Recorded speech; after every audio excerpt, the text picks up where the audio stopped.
Good morning again. I'm out after something else again. As you can see, there's a truck and empty trailer. And this is what I'm after, a TD340. I got on an online auction. I was gonna winch it on, but they tell me one of the tracks is froze up. So they're gonna come with a loader and see if they can lift it on and set it on my trailer. All tied down, ready for the trip home. I'll see you when I get there. I'm hoping that the engine will be good. Good morning, everyone.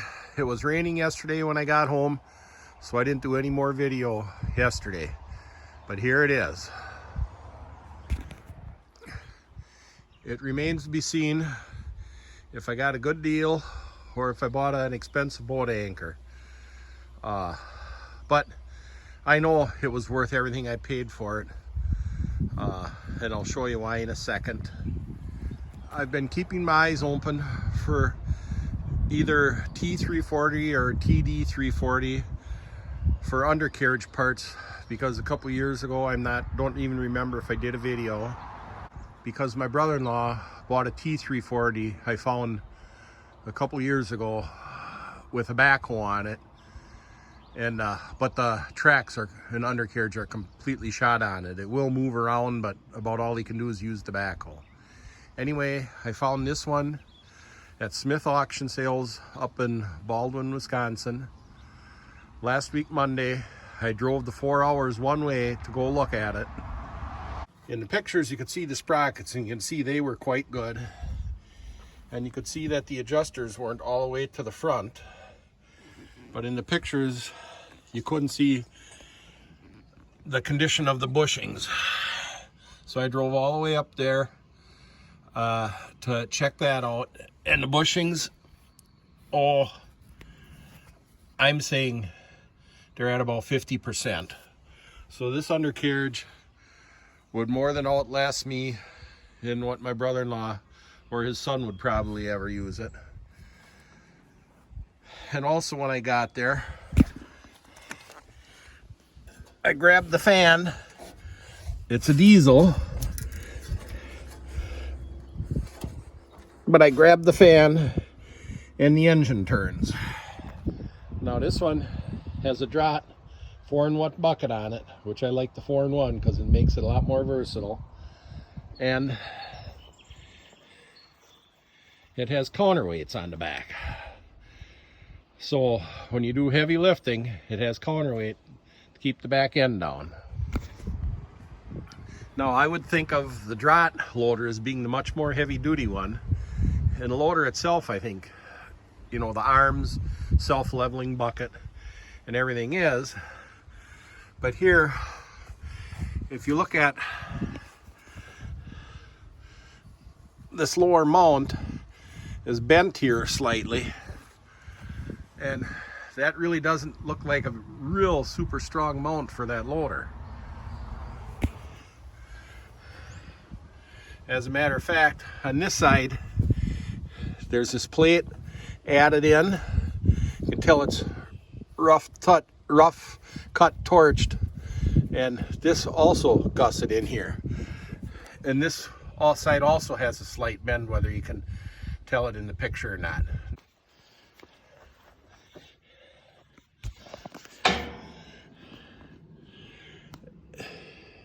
And this loader frame goes underneath the rear, where the axle stubs come out to the final drives. Now we'll go look at the loader on the T340. Here's my T340 that I bought a few years ago. I say the gas engine is wore out, but this has what I believe is a Hanson high lift loader. It looks more like an agricultural loader. It doesn't have a self-leveling bucket, and it's just a bucket, no 4-in-1. But as far as the loader mount, the pivots are higher here. And with a somewhat longer arms, I'm sure it does lift higher. But the main thing is look at that loader frame. The loader frame goes above the rear axle stubs that go out to the final drives.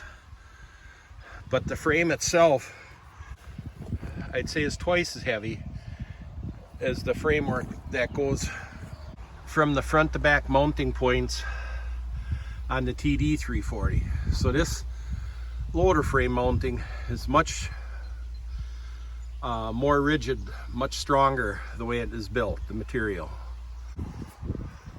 Look at the size of the cross piece, which goes from side to side, and the gussets.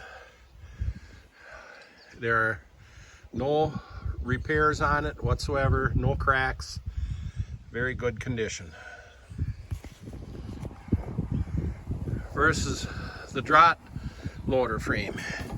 You can see here, it's been welded up. This cross piece, I'm sure, has been added before it was repainted. Maybe not, but judging from the torch cut ends, I think that was added for more reinforcing. The top pivots for the loader arms, the bushings that the pivot shaft goes through, have broke free from the mounting frame. The pin for the self-leveling cylinder, you can see, is cracked, has broken free from the framework. Here you can see it's cracked and welded. I mean, there are just various welds all over the loader frame that have been made. And when you look at the thickness of the steel itself on the loader frame, it's nowhere near as thick as the steel on the Hansen loader on the T340. Not as important, but just the same, the cross support on the loader frame, when you're sitting in the seat, goes directly across the instrument cluster, so you don't notice any of the gauges. You'd have to move your head around to try and read any of the gauges. Whereas on the Hansen loader on the T340, the steel that they fabricated the loader mount out of is probably half again as thick. It's boxed all the way down. The pivot shaft is half again as big in diameter. The cross piece is huge. That supports side to side with good gussets. And that cross piece is mounted far enough forward to give full view of the instrument panel. And one interesting thing on this Hansen loader are these arms up here, mounting brackets, look like for a hydraulic cylinder connected to the lift arm, and mounting brackets down at the bottom connected to the loader mount. I have never seen any pictures of what they would be used for, but I can somewhat surmise that a hydraulic cylinder could be mounted in there and be plumbed into the lines going to the dump cylinders for the bucket. So in effect, when you would raise the loader, that cylinder would get shorter and move oil into the system, for the dump cylinders to hydraulically level the bucket as the loader is going up. That's the only thing I can figure what those brackets are for. And with the plumbing right and the right size cylinder mounted in there, I think that could be done. So I guess you normally think of those Drought loaders as being super heavy duty, but in this case I think this Hansen loader is actually better constructed than that Drought loader. There are no repairs on it and everything is straight. Although, so I think I would actually prefer this loader but have the 4-in-1 bucket on it. Now let's go to differences in the tractor. One thing you'll notice on the T340, it has full instrumentation, and you'll see later the TD340 has idiot lights and someone added instrumentation. The T340 has the lower seating position, so you have to get your feet down in there, so it's a little more effort for an old guy like me to get on and off. And the T340 has a 3-point hitch on the back. The lift arms are off right now, but there you can see where the lower links are off right now, but here you can see are the lift arms. So this has a 3-point hitch but no counterweight, and with no counterweight, when it still ran, I experienced that it'll lift the load where the back end will come right up in the air. The tracks are considerably more worn, but I think they'd last anything I'm ever going to do with it in my lifetime. And if you can notice,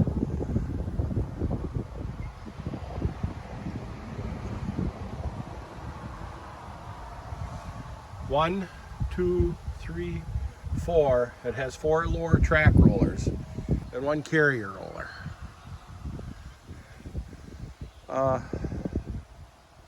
Now we're going to go look at the TD340.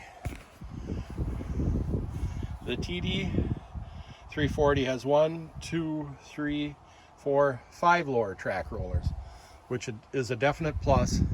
And as I said earlier, the tracks are in much better condition. As you can see, it has the raised seating platform, which would give it much easier accessibility for getting on and off, once again for an old guy like me, and better visibility toward the bucket when you're using it. Speaking of the bucket, you can see the teeth are worn down the nubs. The cutting edge actually isn't worn back all that bad. So was it used scraping on concrete that it wore the teeth down before it was getting to the cutting edge? Who knows? And it doesn't appear the cutting edge has been cut off and replaced or anything. So that's what that looks like. But interesting is this hole in, not that it's any big concern, but there's a hole in the back of the bucket. And I think now that that was recent. I mean, the man who loaded this for me with a loader with long forks was very careful loading it. But it looks very much like that was punched in with a fork from a forklift. And it looks to be what are reasonably fresh scrape marks around that hole and dents that they were trying to move it. As one of the tracks is froze up, so he told me they had to slide it to move it. The rust on the puncture looks rather fresh, and where the paint is chipped off from the dents, you see these little flakes are still on it. If that had been done a long time ago, those would have been broke off by now. So I think that puncture was done when they were moving it around in the yard. I say when I went and looked at it, my main concern was the undercarriage and in the engine. And other things I looked at, well, there was no water in the oil. The oil's right at the full mark. I couldn't see any coolant in the radiator. Can see it's been sitting a long time, as berry bushes and stuff had grown all the way up through it. Nothing was disassembled on it. Nothing appeared to be broke. The 2 6-volt batteries were still in it. So it appeared to me as if it had just been used and shut off and just never used again. Because, you know, most machines that people have, if they break down and they aren't going to get repaired, the batteries probably would have got robbed out of it for something else. You know how that goes. And I had noticed that it has a very nice looking good muffler on it. And I just noticed now that it has the IH emblem on it, and probably the part number. And if they don't have those in, I don't know if replacement mufflers can be bought with those on, but I'm thinking that this was an original IH muffler. And if that's the case,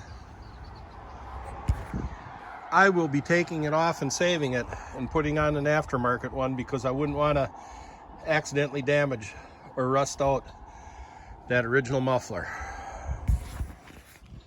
that OEM muffler. So anyone out there who knows anything about original mufflers, let me know.